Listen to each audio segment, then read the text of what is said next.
Good morning, good evening, welcome, good afternoon even, wherever you're viewing from, ladies and gentlemen. This is River Raid, and I'm the gentleman, and this channel is the Gentleman's Pixel Club. Today we will be talking about River Raid that you can see in the background here. This is a game that I'm playing on the MiSTer FPGA, the system of my choice, the system that I always pick. I enjoy this system. It's a great little system, and we're going to go back to the Atari 2600 and see what we can do. So let's get straight into this game. River Raid is a game by Activision, and it was created by a lady I believe called Carol Shaw, who was one of the first developers of games back in Atari in the day. So, Carol Shaw, I don't know if you're still with us, I hope you are. Thank you for this splendid little game.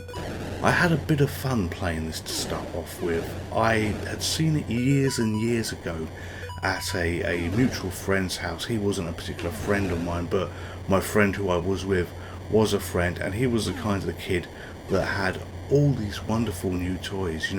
He was happy for people to come round, and his parents spent endless money on this chap, and you could come round and you could see these new toys. But the kicker is, the problem was you weren't really seeing these new toys to play with. You were seeing these new toys to watch him play with them. Sometimes the good toys he had, which were the older toys that he no longer played with, you had a chance to play with. But it was, hey, come over to my house, have a look at what I've got, but don't touch anything, sit in the background, play with the older toys, and if you're lucky, my parents may get you an orange juice. He was, I don't want to be rude, but he was the Cartman. He was probably a much older version, in terms of, this happened years ago, version of Cartman. Anyway, he had this game. I watched him play it a fair bit. I was never allowed to go on this, he wouldn't want my dirty hands touching it or anything else like this. But looking at it, back then, it was, I wouldn't mind to go on this. And it slipped me by after a while. We moved on. We played with his second-hand toys. I think actually the time that he was playing this, myself and a couple of others were in his front room playing Subbuteo. He allowed us to play his battered Subbuteo set that had a lot of use but wasn't needed now because we had video games. So while he was playing this and we were around his house playing with him or watching him, we just used his toys in the background. Anyway, I picked this up on the MiSTer and I thought, yeah, let's go for this. Let's see what we can do. You're going to see me on my second game playthrough here at the moment.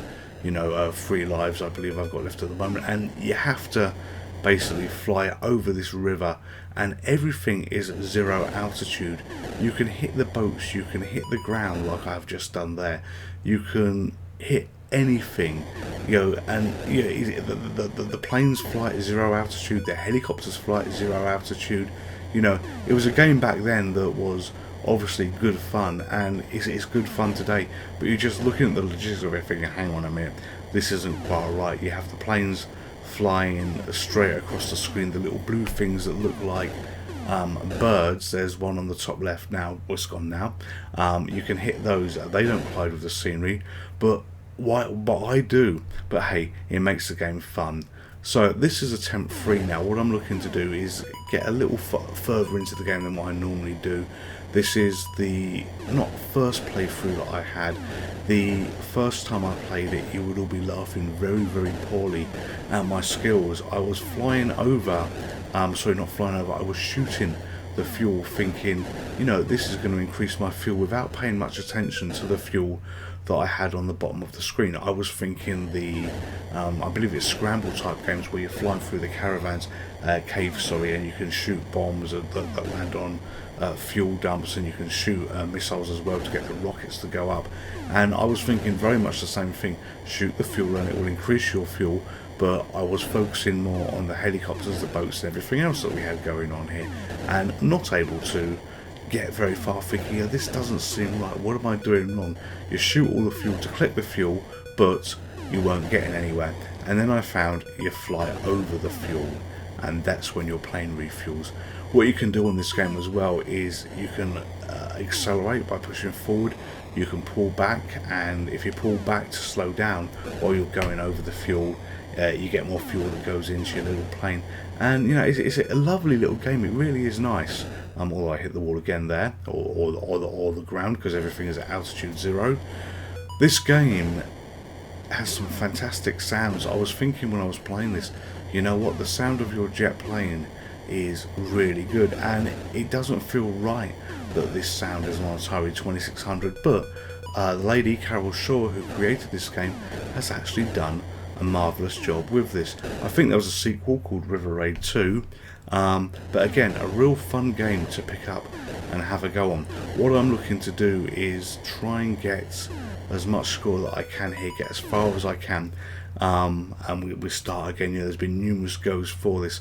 You have a checkpoint where if you blow up a bridge, you then get past that bridge, and you can carry on if you lose a life from there. So doing my best to get as far as possible in this, see how much we can progress while I can actually play the damn game, unlike in the past when I wasn't allowed to. So we shoot the bridge there, and if we die now, we will start north of that particular bridge, and every section is built up into various subsections. So I should be on the other side of the bridge now, so I don't have to do all the beginning stuff again. So you've got multiple sections like this. I do get a little bit further as I continue to play this. You don't have continues, so you really have to do it on a set of 3 lives. Probably not going to be this particular go because I'm down to 1 life, but as I say, I do progress a bit further. And this game, there's a lot of goes that I'm having while you're seeing this stream. Lovely little game. No game lasts more than a minute, especially with me playing. I'm not particularly good at games, as you know, but it does have the pick up, play, do again, let's have another go on this, no, let's not stop, let's see how far we can get. It's simple gameplay, it's fun gameplay, it feels like mobile app gameplay, to be honest. And if we look at the early mobile phone games, they didn't look much better than this, and I think you could even get the Atari 2600 emulators on the iPhone. At least I think I owned one at some point, but I've owned many things on that, so I can't really remember here. The App Store has had way too much of my wages over the years, but absolutely loving what I'm playing here. And I went to have a look to try and find the box art for this that you see behind me on the screen, and the box art, there's quite a few versions of this, so it looks like this was a very successful game that was reissued time and time again. If you remember, you had the ready type box art, so you see here red colour, and I think the Atari 2600 came with a silver version as well, and I did own one of these ones. But there was a very strange incident that happened to me in life. So many years ago, back when I was a kid, and was I a kid? Well, no, not really. I was a teenager, and I was reliving some of the things I was never allowed to have by my parents. But I had my own money now, so I could spend things on what I wanted. I managed to get myself one of the old wooden Atari 2600s, and it was kept in my bedroom under the telly in one of these units that you get, which is like you have an area where you could put, say, console A, B, C, that kind of thing. Lots of little boxes, lots of little compartments. They were all underneath, and there was no real room for this Atari to be there. So this sat on top, just in front of the TV. I had a few games for it. I didn't have this game, but I had Adventure. I always used to like Adventure, and I may do a video on that at some point. I had Space Invaders, all the usual ones that you could get. You would pick them up second hand from car boot fairs. If those of you, if anyone's watching from America and you don't know what they are, think of swap meets, that kind of thing, where we don't do these in big halls. What we do is we take our cars to an open field and sell the contents of that boot to any passers-by. Anyway, this Atari 2600 sat happily in front of the TV above all the consoles in this unit. Hadn't played it for many months and thought, let's give this a go, and went to power it on, and it felt unusually heavy. And to this day I never knew what the problem was or what had actually happened, but it was full of liquid. It was like it was full of water You know, part of me thought maybe one of the cats, 'cause we've always had cats in the family. One of the cats had decided that this was going to be a litter tray. You know, maybe I poured water in it when I was drunk. Maybe I peed in it when I was drunk. I don't know, but there was no mess around it.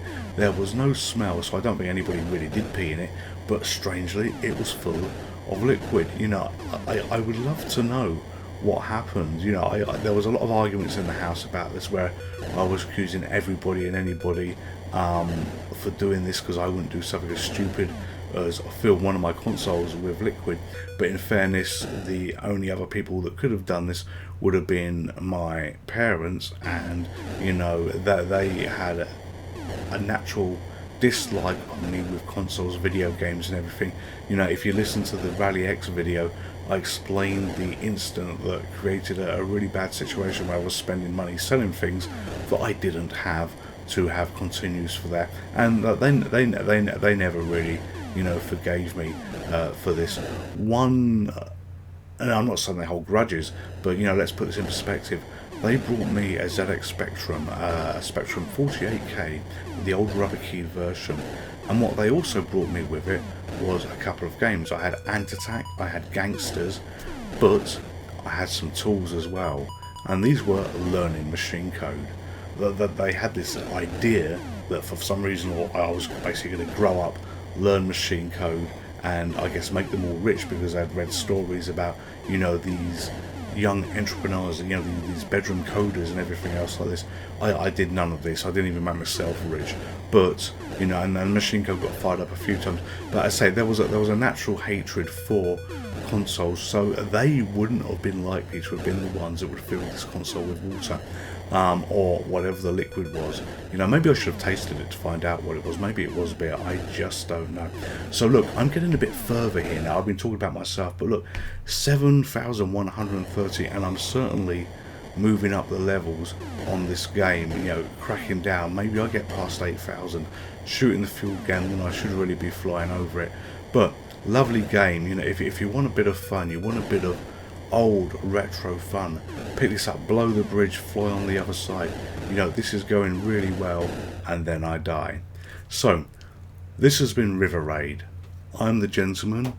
This is Gentleman's Pixel Club. If you've enjoyed the video, please give it a like, please give it a subscribe, and I will see you next time. Thank you.